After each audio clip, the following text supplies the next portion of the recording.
Bien, vamos a ver la parte de lo que es el sistema gastrointestinal. Dentro de los fármacos más importantes que vamos a utilizar a nivel del sistema digestivo, vamos a tener los famosos antiácidos y los protectores de mucosa, que son dos diferentes. Lo que son antiulcerosos, antiespasmódicos, antieméticos y eméticos, es decir, los que inhiben el vómito y los que van a inducir el vómito, los famosos laxantes y por supuesto los antidiarréticos. ¿Ya? Empezamos entonces con lo que viene a ser el sistema. Sabemos que en el sistema gastrointestinal, a medida de la forma de recordar, su función principal es la digestión y la absorción, ¿verdad?, de todos los alimentos, y en lo que viene a ser la parte, sabemos que es un tubo continuo que empieza en la boca y termina en el ano, ¿verdad? Sigue siendo, solamente tiene distintas formas a medida que va pasando. En el estómago vamos a tener unas células exclusivas que vienen a ser las secretoras de ácido clorhídrico y moco, que estamos hablando de las células parietales. Vamos a ver que entre las distintas enfermedades de lo que viene a ser el sistema gastrointestinal puede haber un desbalance entre lo que viene a ser la parte de los sistemas protectores, pero también vamos a ver que hay factores agresores de estas mismas células que van a provocar patologías. En esta parte ustedes han debido ver en fisiología que hay enfermedades como la acloridia y la hipercloridia, ¿verdad? ¿La acloridia qué es?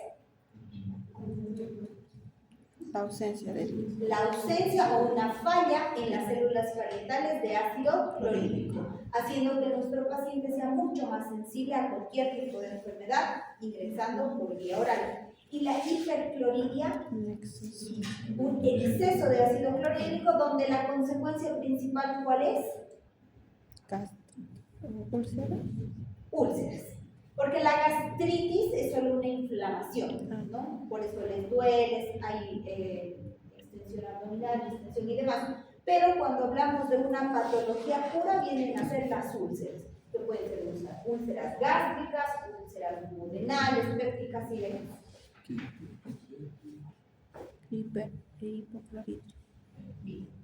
Ahora, entre lo que vienen a ser las distintas o los distintos mecanismos, tenemos lo que viene a ser el debilitamiento de las defensas de la mucosa, ¿no? Cuando hay una inmunodepresión. De la misma manera, todas las células no van a actuar como deben. Normalmente vamos a tener una de las barreras, ya que hablando de lo que viene a ser la parte de la acidez estomacal, es una barrera protectora natural, está dentro de lo que viene a ser el sistema inmunitario. Y también se puede dar cuando hay una agresión directa a lo que viene a ser la mucosa, ¿no? Cuando nosotros hablamos, como les decía, estamos hablando de una hiperacidez que puede ser inclusive hereditario por algún tipo de síndrome. Vamos a ver que cuando hay infecciones como el Helicobacter pylori, que es tan conocido, provoca que haya una disminución en lo que viene a ser la parte inmunitaria. Es una infección que ocurre a nivel del píloro, por eso pylori, que va a provocar que haya daño, que haya mayor recurrencia de otras bacterias, entonces se nos complica. Por eso es importante entender el mecanismo fisiopatológico.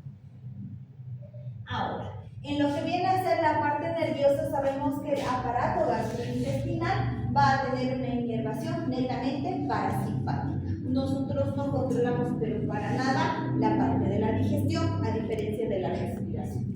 Vamos a ver que gracias a esta actividad parasimpática tenemos aumento de la motilidad gastrointestinal, aumento de la secreción y relajación de los esfínteres gastrointestinales para que se dé el proceso de digestión. Vamos a ver que los fármacos que vamos a utilizar en el sistema gastrointestinal pues pueden actuar dependiendo de la porción del sistema. Hay algunos que vamos a utilizar netamente para el estómago, ¿verdad? Cuando queremos ver, por ejemplo, la parte de la secreción. Quiero disminuir la secreción ácida porque mi paciente tiene una úlcera gástrica. Necesito bajar esa secreción y ese pH para que solita la úlcera se cierre, porque yo no la puedo entrar y curar. En otros casos, tengo un paciente, por ejemplo, estreñido o que tiene un famoso cólico intestinal, que necesito que actúe mi medicamento a nivel del intestino, no del estómago. Necesito que haga una relajación muscular. Entonces, depende mucho dónde vamos a intervenir. Tenemos medicamentos que aumentan la motilidad, ¿no? Que hacen que la digestión sea más rápida, como los laxantes, que eliminan todo, o por el contrario, necesitamos uno más bien que pare, ¿no? Un antibiótico.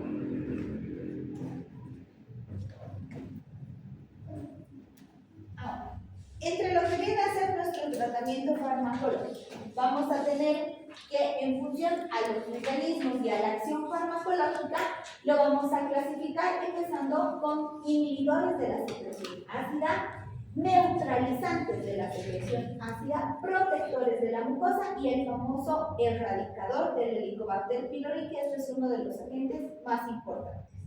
Tenemos que entender que en muchos tratamientos se utiliza la combinación de 2 o de 3, ¿verdad? ¿Cuál es el tratamiento para el Helicobacter pylori? Es solamente un beneficio, micro,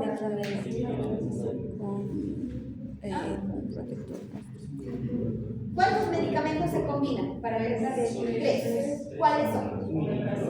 Omeprazol, que viene a ser ya claritromicina y amoxicilina. Usamos, puede ser metronidazol también, no depende. Pero combinamos 2 antibióticos y un solo protector gástrico, ¿no? Normalmente ahora vienen inclusive en una sola cápsula los 3 combinados. Antes se tomaba uno por uno. Son las distintas presentaciones. Ahora, vamos a ver que entre la parte de los síntomas muchas veces tenemos que ver lo que viene a ser el estilo de vida, porque hay pacientes que consumen ciertos alimentos que estimulan la secreción gástrica. El más clásico es el picante.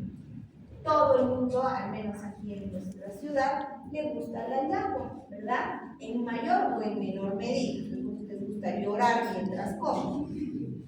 Pero ¿qué hace el picante? Estimula la secreción ácida, ¿no? Entonces, en ciertas patologías nos serviría que coma picante, pero también tiene una consecuencia. Entonces, vamos a ver que la primera forma de tratar este tipo de patologías va a ser que tenemos que tratar de que nuestro paciente cambie el estilo de vida, ¿no? Consuma alimentos menos ácidos, más alcalinos y demás. Si no nos funciona, empezamos con lo que viene a ser antihistamínicos tipo H2, es decir, los que van a ir inhibiendo la secreción. No funciona, utilizamos inhibidores de la bomba de protones pura. Vamos a ver que si no hay respuesta, vamos a empezar a combinar con inhibidores de la bomba de protones de largo plazo o en el peor de los casos, una cirugía para evitar el tumor. ¿Qué es lo que sucede? Tenemos 2 esfínteres importantes a nivel gástrico, ¿verdad? Uno es el esofágico, que hace el paso del esófago al estómago, y el otro es del estómago al intestino. Estos 2 esfínteres, a medida de que van habiendo agresiones, suelen empezar a fallar. Muchas veces, procesos fisiológicos como el embarazo agravan este tipo de problemas. ¿Cómo? Cuando una mujer embarazada tiene periodos de hiperemesis, ¿verdad? Toma agua y lo vomita. Entonces empiezan a tener vómitos recurrentes que van dañando la válvula. Termina su proceso de embarazo, empieza a comer y sigue, el estómago se acostumbra y sigue devolviendo las cosas y genera un reflujo. Cuando estamos hablando a nivel hacia el duodeno, normalmente pacientes que tienen cronicidad en infecciones como por el Helicobacter pylori también suelen tener este problema. ¿Y qué sucede? La secreción ácida no logra alcalinizarse para entrar al duodeno y quema el duodeno. ¿Cuál es la complicación? Una úlcera.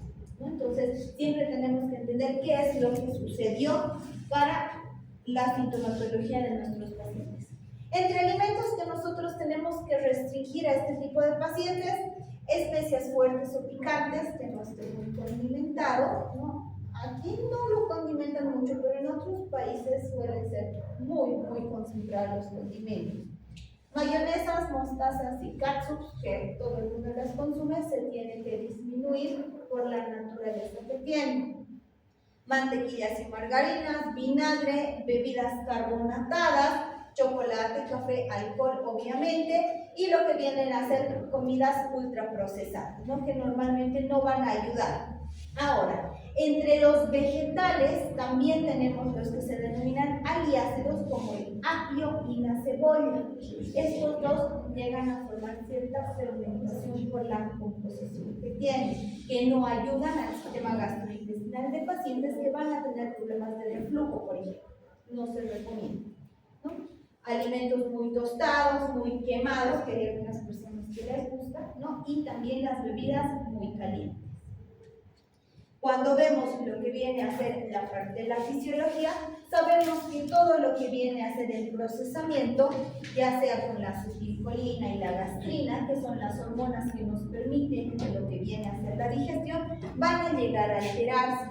Por eso muchos de los pacientes dicen, como una cucharadita y me siento lleno.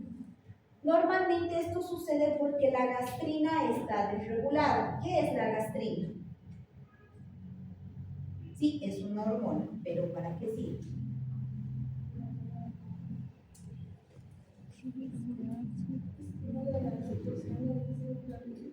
Ya, ¿y cuál es la consecuencia consciente de nuestro paciente? La sensación del hambre. Todos los fármacos que quieren utilizar para bajar de peso inhiben la gastrina, para que el paciente no tenga hambre y no consuma alimentos. Doctora, La gastrina. y esos creo que hay jarabes, bueno, he escuchado que estimulan el apetito para esas personas que tienen dificultad para comer. Normalmente esos jarabes que tú mencionas que se les da a los niños, principalmente cuando no quieren comer, es una combinación de vitamina del tipo complejo B12. ¿Qué es lo que hace? Ingresa y lo mismo, provoca una secreción del ácido clorhídrico. Si hay secreción del ácido clorhídrico, sube la gastrina y el niño tiene hambre. Normalmente esos jarabes no suelen funcionar bien en pacientes adultos, mucho más si han tenido un trastorno alimenticio, ¿no? Aunque tengan hambre, no van a comer. En cambio, el niño tiene hambre y sí o sí va a comer. No se va a decir, no quiero comer aunque tenga hambre. Esa es la diferencia. Por eso hacer un tratamiento para un trastorno alimenticio, corregir en un adulto es bien complicado, ¿no? Porque el nivel de conciencia es mucho más primordial en un adulto que en un niño. ¿Ya? Entonces, vamos a empezar con primero los fármacos antiácidos. ¿Qué van a hacer estos? Van a neutralizar lo que viene a ser la acidez gástrica y van a actuar ya sea de forma local o sistémica. Entre ellos, los principales tenemos las sales de aluminio, que están como hidróxido de aluminio, las de magnesio como hidróxido de magnesio, carbonato de calcio y el bicarbonato de sodio. Normalmente el hidróxido de aluminio es el que se va a ir disolviendo más lentamente en la parte estomacal, ¿no? Es un efecto más prolongado, pero tiene una consecuencia, va a provocar estreñimiento en el paciente. Normalmente estos dos vienen combinados ahora, aluminio y magnesio en uno solo.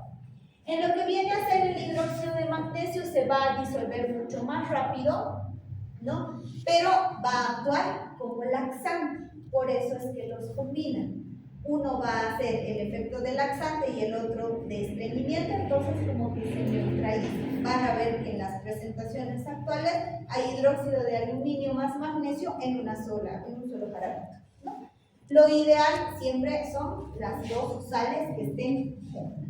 En lo que viene a ser el carbonato cálcico, este va a actuar a nivel sistémico, es uno de los más utilizados también. Actúa rápido, tiene un efecto prolongado, aporta calcio al organismo, sí, pero si no hay vitamina D, ¿el calcio se absorbe o no? No, entonces tendríamos que dar un suplemento, ¿verdad? Puede haber una sobredosis de calcio, esa es la desventaja de este medicamento. Tenemos entendido que se debe dar máximo 2 gramos diarios. ¿Qué es lo que sucede? Muchas personas, muchos pacientes comen, sienten la molestia y se toman su jarabe. Vuelven a comer otra cosa, vuelven a sentir la molestia y vuelven a tomar el jarabe. No lo utilizan en periodos específicos.